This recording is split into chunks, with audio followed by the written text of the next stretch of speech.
안녕하세요. 저는 춘천 한마음교회에 다니고 있는 김태현이라고 합니다. 저는 제가 최고라는 자신감에 누구한테 무시당하는 걸 싫어했고 또 그런 자신감은 남들에게 쉽게 무시하게 만들었습니다.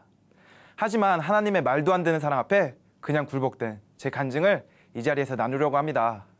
저는 모태신앙으로 태어나 일남일녀 중 장남으로 사랑이 많으신 부모님 아래에서 자라왔고 또 2살 어린 여동생까지 있다 보니 제가 최고라는 삶을 누렸습니다.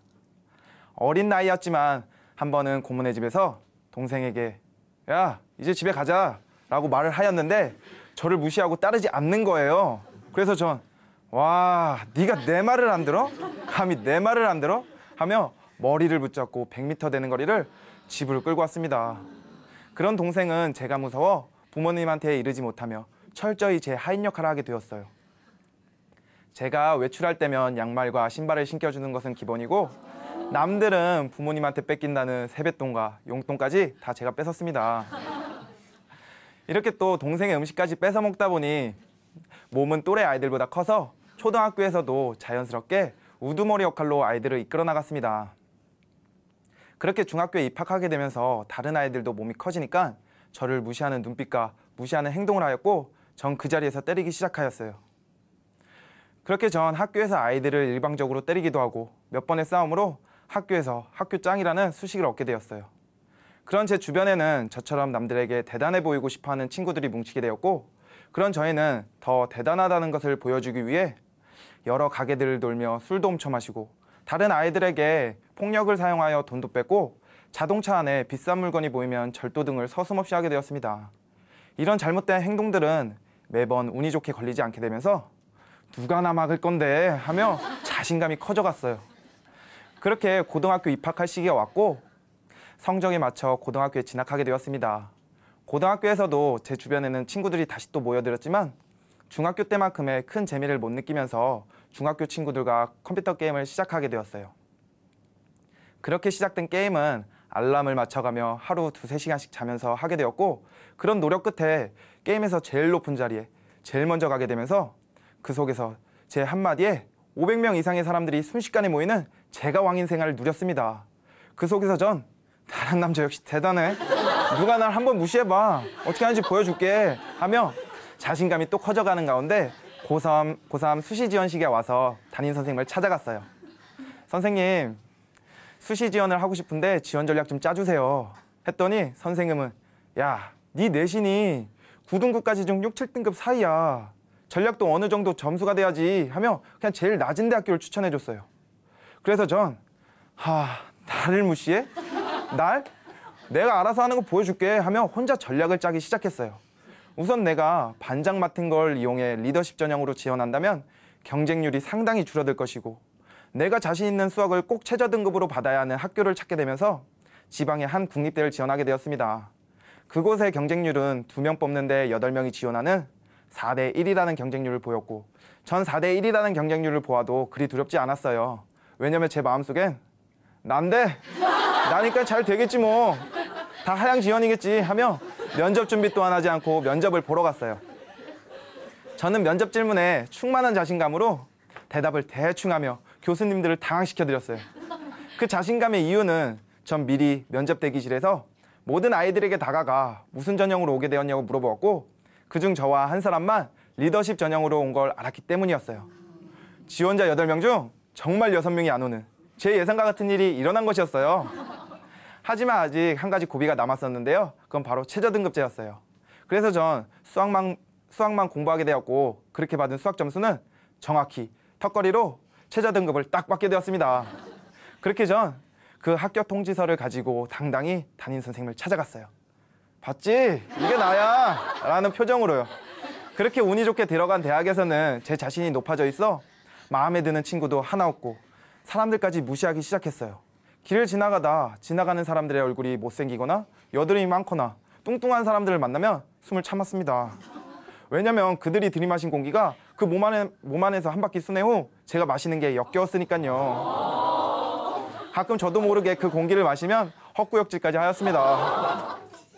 이뿐만 아니라 길을 지나가다 자신을 낮추며 가게를 홍보하는 사람들과 천대받는 직종의 사람들을 만나면 아니 왜 저러고 사는 거야? 젊었을 때 이악 물고 살았으면 저렇게는 안 됐을 거 아니야. 내가 아무리 막 살아도 저렇게는 안 될걸? 하며 사람들을 무시했어요. 그러다가 학교에서 같은 과 친구를 통해 그 친구와 같이 살고 있다는 교회 형들을 만나게 되었어요. 그 형들은 외적으로 보이기엔 잘난 것이 하나 없어 보이고 제 눈에는 세상에 가진 것이 하나 없어 그냥 교회에 의지하는구나 라고 생각했어요. 그럼 그 형들은 제가 알고 있는 예수님의 부활 얘기를 하는 거예요. 그런데 그 부활 얘기가 처음 듣는 것처럼 새로웠어요. 그래서 그 형들을 다시 만나 복음책자 한 권을 가지고 같이 교제했어요. 그때 전 이 사람들이 전하는 게 사실이 맞다면 하나님은 진짜 계시고 날 사랑하고 계시는구나 라고 생각했어요. 그래서 이들이 말하는 내가 주인인 삶에서 예수님을 주인인 삶을 살겠다고 입으로는 고백하였지만 정작 제 마음속에는 내가 정말 마음의 주인을 예수님을 모시면 주인과 노예 관계로 남들은 세상의 즐거움을 다 즐기는데 나만 못 즐기는 게 아닐까? 그런 고민 가운데 군대 입대하게 되었습니다. 군 입대 후 하나님의 사랑을 알고도 다시 등을 돌려버린 저는 그렇게 술과 클럽을 시간 날 때며 가며 다시 세상을 즐겼습니다. 그러던 중 군대 후임에게 호주의 워킹홀리데이 생활을 듣게 되었는데요. 그 후임은 호주에서 한국에서는 못하는 스카이다이빙도 하고 돈도 많이 벌어 긴 여행도 하고 처음에는 영어를 못했지만 나중에는 외국인들 상대로 영어를 가르치는 봉사활동들도 했다는 거예요. 그걸 듣는 제가 낮아 보이는 거예요. 그래서 전 그래? 그까짓 거 나도 할 수 있어. 내가 못할 이유가 뭐가 있어. 그 생각 하나로 중고등학교 때 공부하지 않았던 영어는 제 걸림돌이 되지 못하였어요. 그래서 전 외국에서 8년 동안 살고 있는 친구한테 같이 가자고 하였고 그렇게 그 친구와 호주에 가게 되었습니다. 호주 도착 후 전 친구한테 이렇게 말했는데요. 내가 영어는 못하지만 너보다 더 빨리 좋은 일을 구할 것 같은데? 했더니 친구는 왜냐고 물어봐. 전 나니까 이러며 정말 근거 없는 자신감을 비추며 이력서를 서너 군데 돌렸습니다. 그에 반해 친구는 영어도 능통하지만 이력서를 100장 이상 돌렸고 결과는 저만 먼저 좋은 조건으로 호주의 작은 도시로 이동하게 되었습니다. 그곳의 생활은 일은 능력제여서 시급 5만 원까지 벌고 오후에는 같이 일하는 사람들과 음식도 해먹고 술도 마시고 외국인 친구들까지 사귀었어요. 그렇게 나중에는 모은 돈으로 스카이다이빙도 하고 긴 여행까지 하고 처음 오게 된 이유를 다 이루고 한국으로 돌아오게 되었습니다. 또 이렇게 일이 잘 풀리다 보니 한국에서도 좀만 하면 성공하겠는데 하며 대학교 복학을 준비했습니다. 그런데 대학교 복학은 첫 단추부터 삐끗하는 듯 보였어요. 평소 일찍 일어나던 제가 수강 신청날 늦잠을 잔 거예요. 그래서 2학년 과목들을 모두 신청을 못해 3학년 과목까지 신청하게 되었어요. 그렇게 신청한 3학년 과목에서는 1학년 때 복음을 알게 해준 친구를 다시 만나게 되었고 그 친구는 이제 주말에도 교회를 가자는 거예요. 그래서 1학년 때 들은 복음은 확실한 것 같기에 같이 교회 다니게 되었습니다. 그런데 그 교회 사람들은 가진 것이 없어 보여 평소에 저라면 쉽게 무시했을 사람들인데 누구 하나 제가 무시할 수가 없더라고요. 그건 정말 제가 이제껏 봐왔던 세상 어느 누구보다 깨끗해 보였고 행복해 보였으니까요. 그런 변함없는 모습을 계속 보다 보니 저도 변함없이 행복해지고 싶은 거예요. 그런데 망설여졌어요. 저는 그들처럼 깨끗해질 수 없을 거라 생각했고 그들과 전 물과 기름처럼 섞일 수 없을 거라 생각했으니까요. 그런데 놀라운 건 교회에서 변화된 간증을 듣는데 저보다 심각했던 사람들도 많더라고요. 그래서 저도 변해지고 싶은데 쉽게 변해지지가 않았어요. 왜냐면 제 것을 온전히 예수님께 못 드리겠는 거예요. 내 아까운 시간, 내 성공, 내 즐거움 등이요. 그래서 전 매일 이런 제 상황을 해결해달라고 간절히 기도했습니다. 그런 기도 가운데 내가 대학교 1학년 때 왜 무너졌는가를 생각해 보았는데요. 저는 어렸을 때부터 책을 보거나 외우는 것을 싫어하는 성격 탓에 24년 교회를 다니면서 아는 말씀 구절도 외우고 있는 찬송가도 하나도 없더라고요. 아, 그러니까 내가 힘이 없었구나 생각하면서 교회 사람들이 설교 말씀을 노트에 적는 것을 따라해 보기로 했어요. 그렇게 말씀들을 적다 보니 역사적인 부활 말씀이 다시 들어오게 되었어요. 예수님은 정말 제자들에게 헛것을 하루 보여주신 것이 아닌 40일 동안 같이 지내셨고 500여 명한테 보인 후 하늘로 올라가셨더라고요. 그 제자들은 이 땅에서 부귀영화를 누리고자 한 것이 아닌 오직 우리 죄를 위해 죽고 부활하신 예수님만 전하며 순교한 것이기에 이 부활이 있었음에 틀림이 없더라고요. 그리고 그냥 부활했다고 하나님이신 게 아니라 그 부활은 여러 시대, 여러 선지자들을 통해 예언대로 오셔서 다 이루신 것이더라고요. 이렇게 역사적인 말씀, 부활이 선명하게 다가오니 이런 마음이 들었어요. 아, 우리가 죽인 예수가 진짜 하나님이었구나. 아, 내가 죽인 예수가 진짜 하나님이었구나. 이런 마음이 들면서 다시 하나님께로 돌아가고 싶었어요. 그런데 하나님의 사랑을 알고도 등을 돌려버린 저는 쉽게 돌아갈 수가 없었어요. 그때 교회에서는 하늘의 참 장막의 말씀이 선포되어졌어요. 참 장막은 우리 죄를 사해해 주시기 위해 만든 하늘의 성소더라고요. 이 말씀과 창세기 1장에 하나님은 이런 우리가 죄를 지으면 자신이 죽을 것을 알고도 우리를 만들고 심히 좋았다라는 거예요. 어떻게 이 말도 안 되는 사랑을 보여주시면서 이러시는 거예요. 태연아, 나는 너가 죄를 지을 수 있다는 걸 알았단다. 그래도 너를 만들고 심히 좋았단다.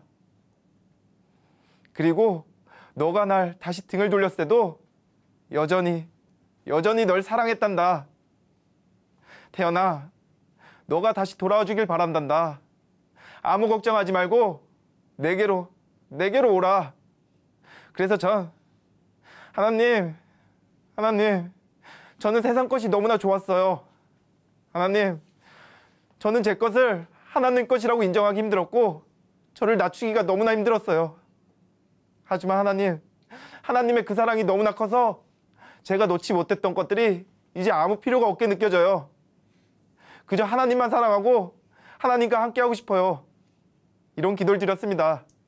그런 제 마음속에는 평강과 기쁨과 천국이 소망되어지는 거예요. 그렇게 천국이 선명해지니까 제 주변에 지옥에 가야 하는 불쌍한 영혼들까지 선명해지는 거예요. 그래서 예전에 말씀이 하나도 없었던 때와 다른 저는 얼른 이 복음을 전하고 싶었어요. 그런데 이 복음을 전하려고 하는데 이런 생각이 들어왔어요. 너 이 복음 전하면 예수쟁이라고 놀림받을걸? 널 깔보는 거야. 널 무시하는 거라고. 너만 잘 믿고 잘 살면 되지.